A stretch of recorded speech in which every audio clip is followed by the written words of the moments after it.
acetone a commodity? What is a commodity? A commodity is something that is used and distributed in an economy without much regard for who produced it or provided it. Following that description, it is fitting to describe acetone among other chemicals as a commodity.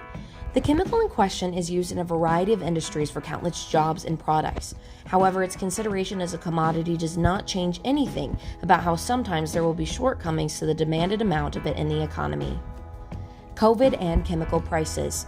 As we're coming out of the COVID-19 pandemic, several chemicals skyrocketed in price and demand due to companies focusing on the production of sanitizing and disinfecting products.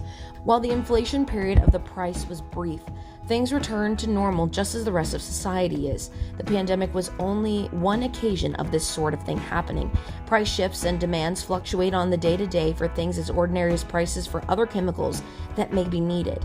Companies are adaptable to these changes, upping the production of acetone to fit the market, but still there are times where the upped production can only go so far, as we saw with the pandemic, and the struggle to keep up with the products in demand.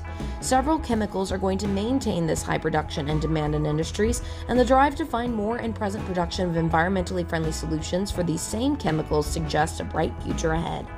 Countless companies are working hard to achieve a healthier chemical future, allowing the industry and required production to flourish. Searching for acetone? If you're looking for acetone, other commodity chemicals, or even substitutes in bulk Chemicals to Go can help. We're available for contact to supply the chemicals you need for your business. We look forward to hearing from you soon.